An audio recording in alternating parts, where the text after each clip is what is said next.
and we couldn't be happier to have him. So I'd like to introduce Tyler Haddock.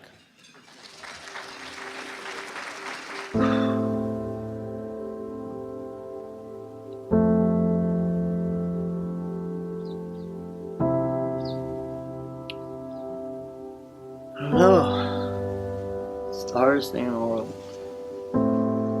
Is there any way I can write it down? Hello guys. It's an honor and a privilege to be here tonight. We're going to do it a little different than you've seen right there. So, here we go. Hey everybody, thank you for coming and hearing my story. I pray it connects with somebody searching for the truth. I know I'm still pretty young, but I've learned that when God promises something, He can be counted on to keep it. I had a dream where God promised to heal me in all the areas, physically, emotionally, mentally, and spiritually.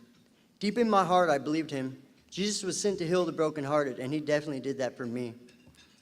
Throughout my life, I was mentally abused. I remember my father saying, "This can't be my kid because he's ugly," or my mom telling me, "Why can't you be like all the other kids? All you are is a leech and a parasite."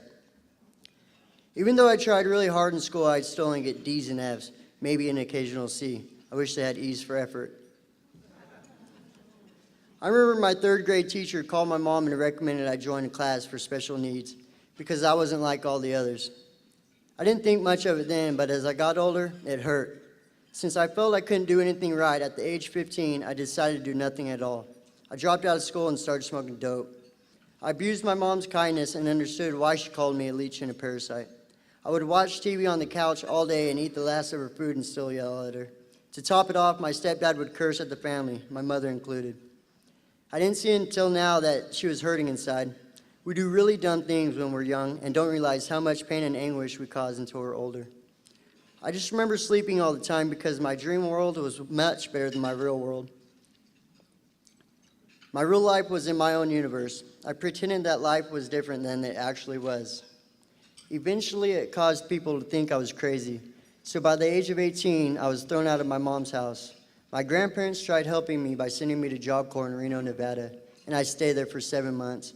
But I got kicked out for dope, and I came back home twice as worse. They then sent me to the Conservation Corps in Fortuna, California, where I only lasted a month. They gave me one last shot and put me up for $3,000 for rehab that only lasted 2 months. I remember going in at 128 pounds and left weighing 210 pounds. The moment I graduated, I got high. My grandparents disowned me, and I haven't been to a Christmas gathering since. This was 12 years ago. And for those 12 years, I was homeless and had to figure life out on the streets. I was miserable. I remember being heartbroken and scared, thinking I was going to die alone on the streets.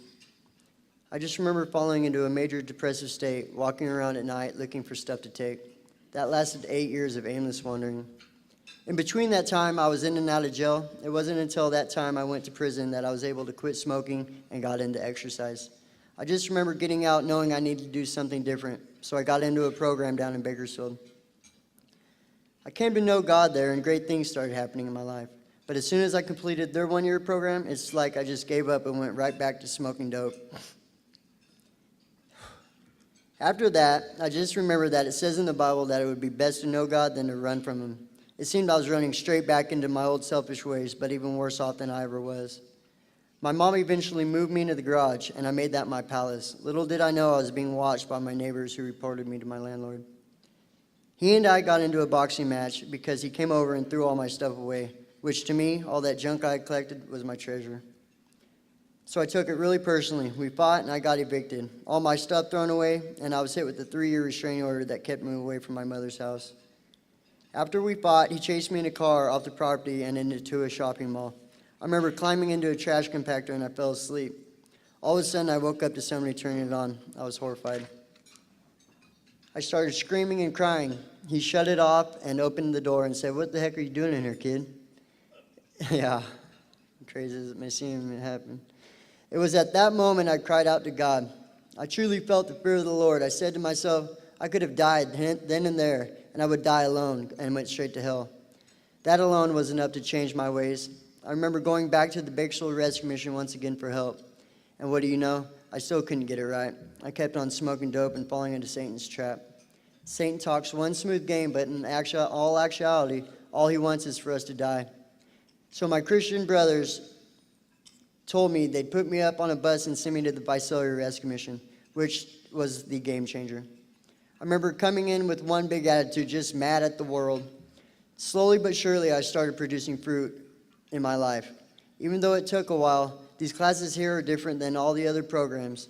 I had the opportunity to look at myself and ask why I acted the way I acted. I pinpointed the issues that hindered me, and I came to the understanding that it isn't anybody's fault but mine. I remember the scales falling off my eyes. I wasn't numb or blind to my hurts and hang-ups. It was me I was mad at, and I came to the understanding that the old me has to die. I was that homeless, prideful type that didn't like asking people for anything. I was the one digging in Taco Bell's dumpsters hoping to get a bite to eat. I was the one breaking into businesses to supply my meth addiction. I was the one who tore my family apart.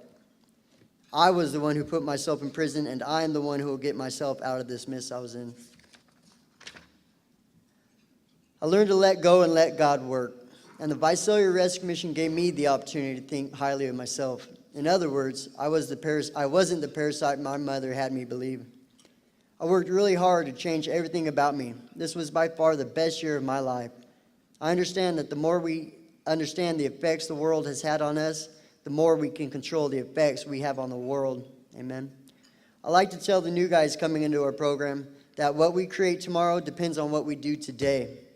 I'd like to thank the Visalia Rescue Mission for pulling out my full potential and giving me the opportunity to be employed here, and for helping me realize the ability to help change the lives of others. Thank you for letting me share.